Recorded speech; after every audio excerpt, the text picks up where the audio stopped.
Nikia, and you're watching What Happened on the Soaps. This is General Hospital Edition. Today is January the 30th, 2023, a Monday.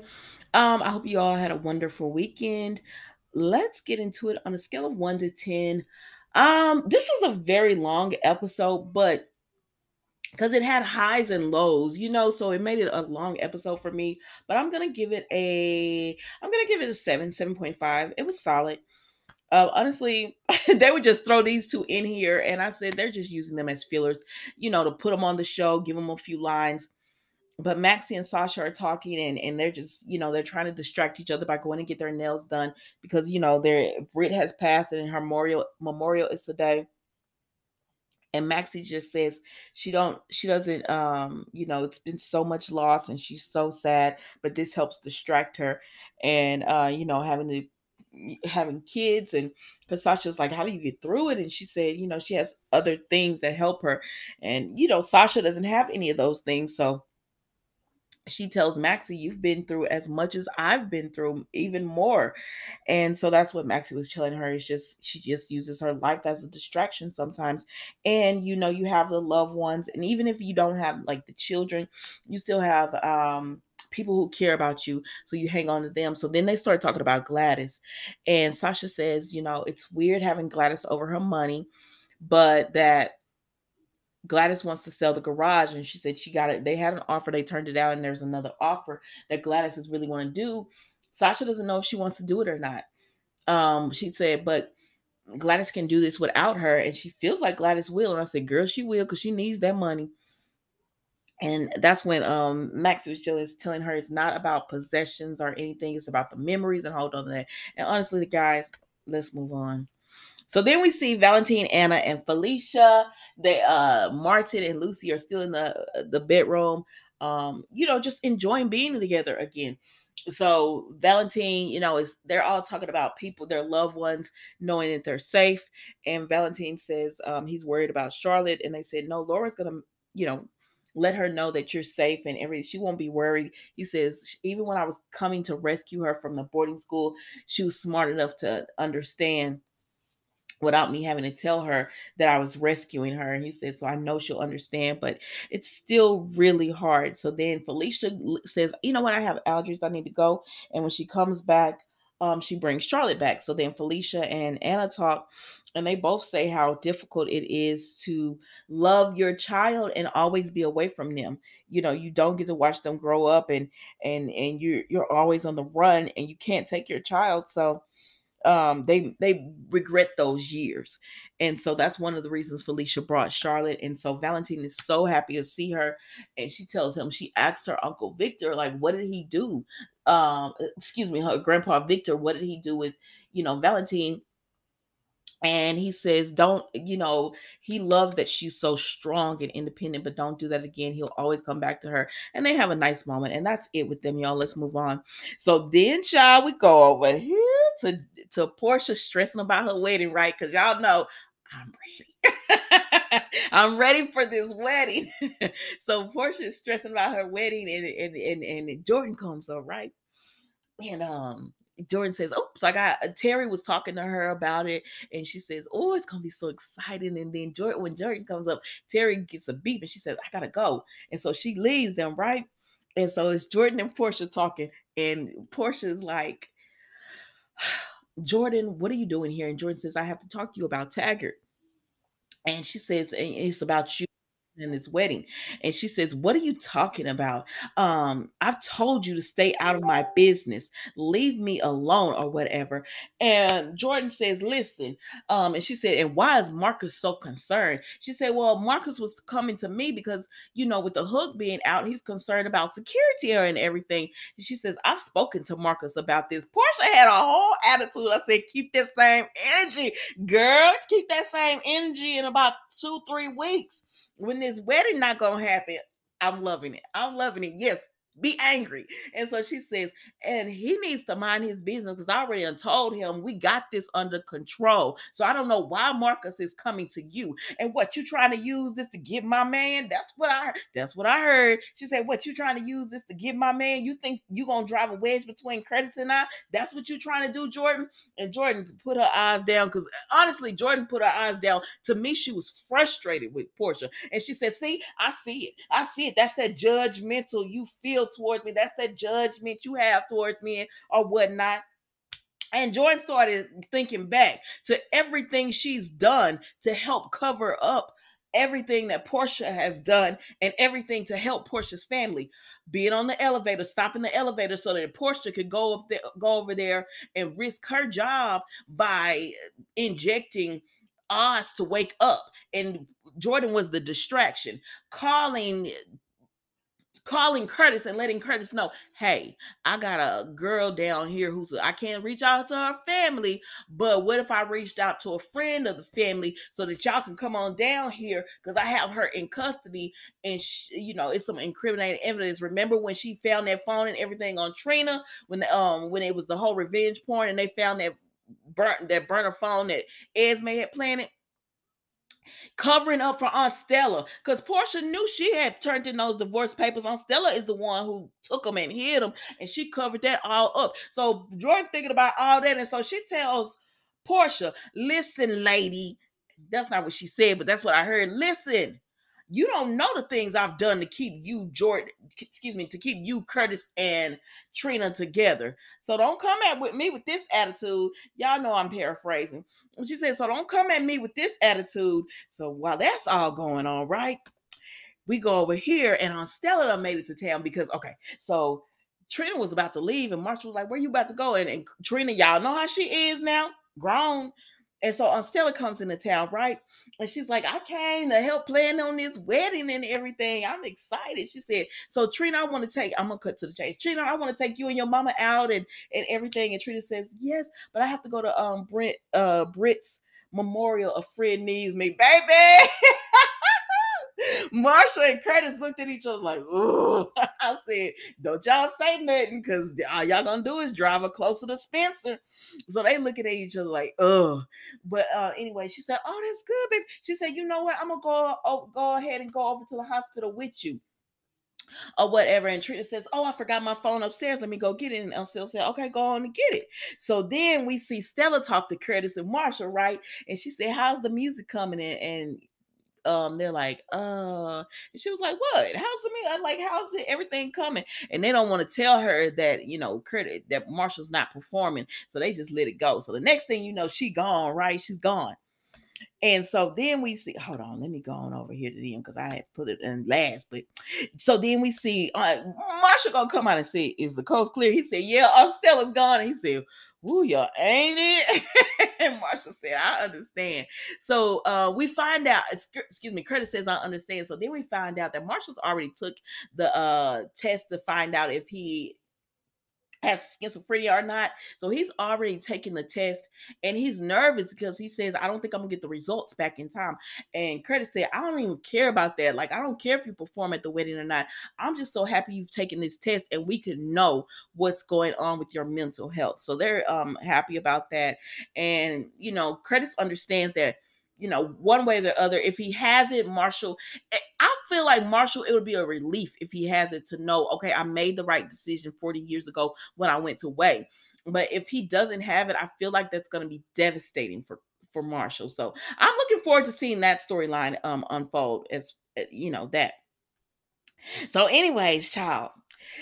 So Stella talks to Trina, right? And she talking about the DNA test. And she said, yeah, I met cousin. What they call that cousin? Is it Jackie or anyways, Claudia? Anyways, they met that cousin through DNA testing. And that's how they bonded. And Trina says, seeing you do that makes me wish I had followed up on it, right? And Stella was like, you got a match? She said, yeah, I did. And I got a match and I never followed up on it, And she said, actually, Jordan asked me about that too. Asked me about it. And Stella said, yeah, because I told Jordan about the company I went through. And Stella said, when you get your test done? She said, senior year. And so Stella like, So they go over here to this hospital, right? And they hear Jordan and Porsha going at it. And Stella said, because Jordan says, I'm not gonna tell Curtis nothing. If I wanted to tell Curtis and blow up your spot, ma'am, I would have already done it. And Stella said, tell Curtis what? So Trina and Stella looking at them like, what's going on with y'all? And Porsha said, it's my fault. I was just so I'm so uptight about this wedding because Jordan just threw it off by, oh, we were talking about the divorce papers, and Aunt Stella said, y'all still married? She said, no, there is nothing that I've done nothing to stand in your way, and I won't do anything to stand in the way of this wedding. And Porsha said, I gotta make a phone call or something. And so she letting Jordan says I have to make a phone call, but Jordan is letting Porsha know, if you don't want to tell this man, that's on you, sis, but you should.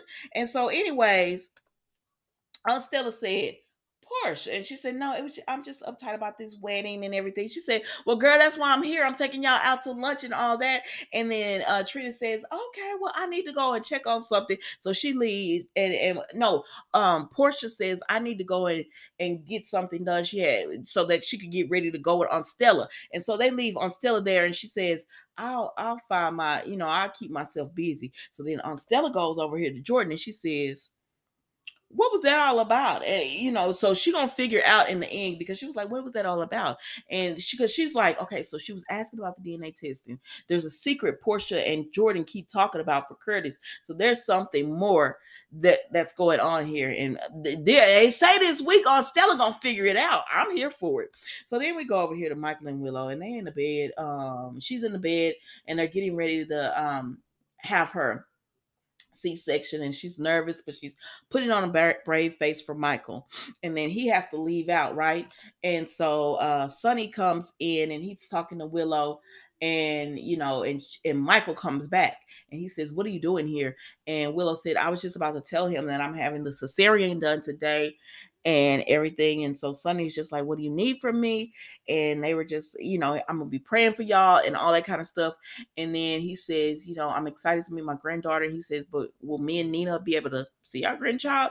And baby, they didn't answer that question.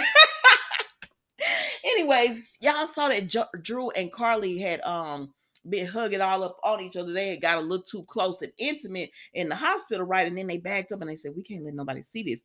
We know y'all been saying it for months. So then Nina says, well. I said, here she go. And so Nina said, well, aren't y'all all cozy and lovey-dovey? She ain't say all that, but y'all know. And so she said, Drew, you sure did forgive Carly fast. And she said, for all her lying and stuff. And so then Drew tried to be like Nina, but then Carly and Nina started going at it about who lied and who keeps secrets. And I said, both y'all the same. That's why you don't like each other. Both y'all be lying. Both y'all down for revenge. Both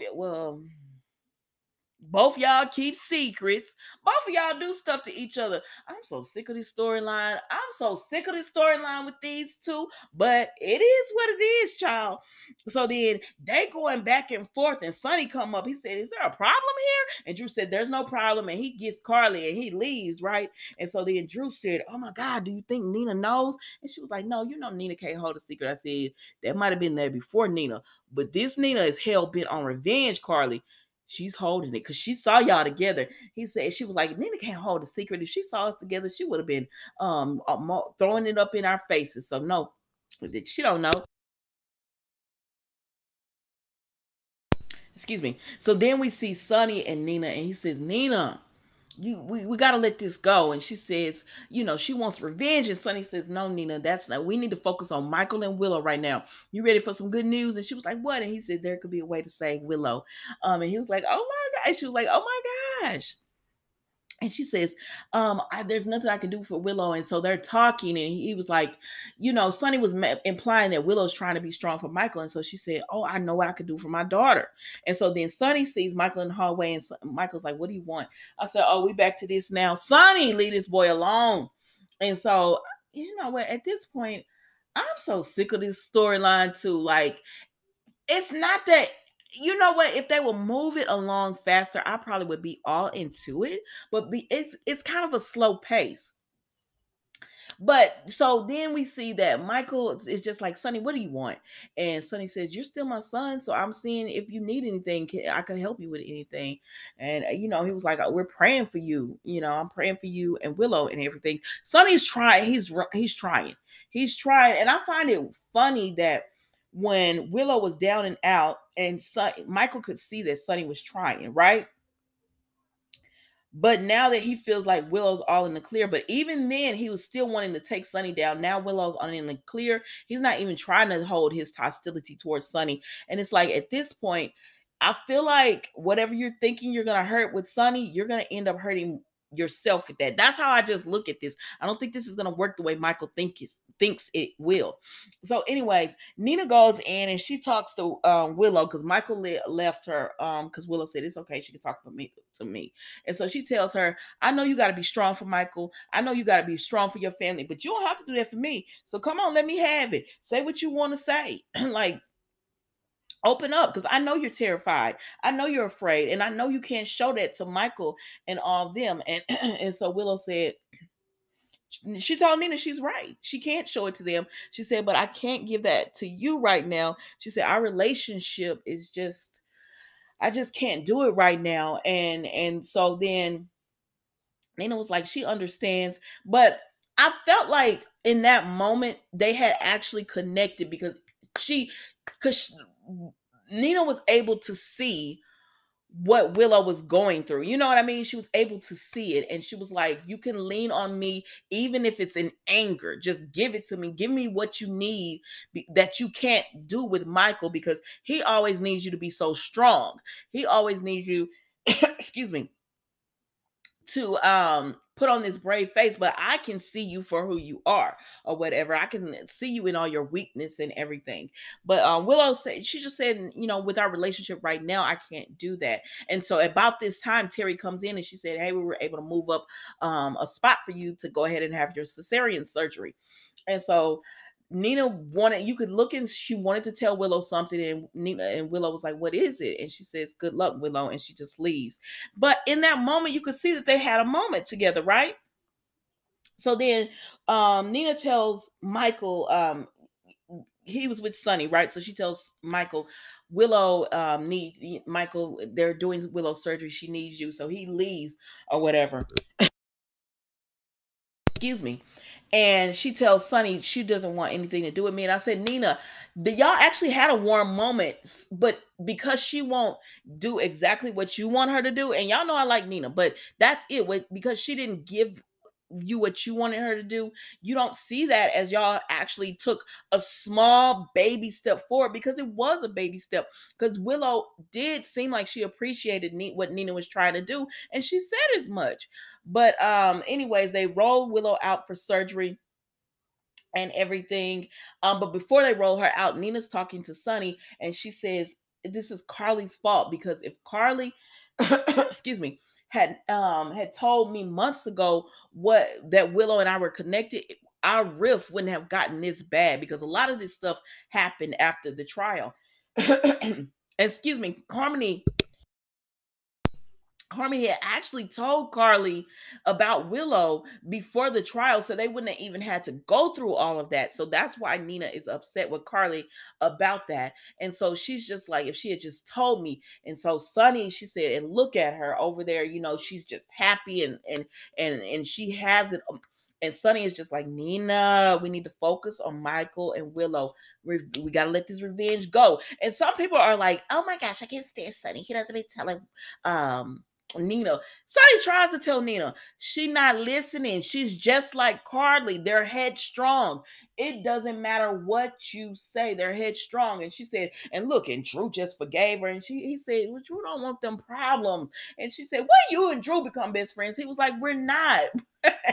But Sonny understands, because that's when everybody was like, oh, Sonny hasn't changed. When he went in the chapel with Carly and he was telling Carly, she told him that the Sonny, you've changed. And he says, we all need to change. Sonny has changed. He might not change for what y'all like, but Sonny has changed, because he's like, I don't want to get revenge.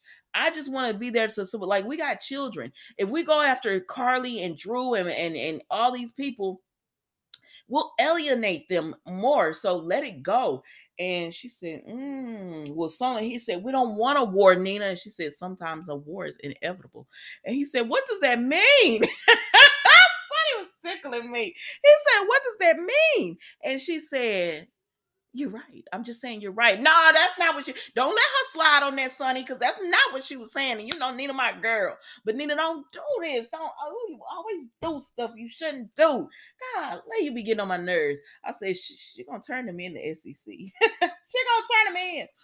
But anyways, they come through and she said, no, you're right. We're just gonna focus on Michael and Willow. I said, so they don't believe this girl. She is out for vengeance.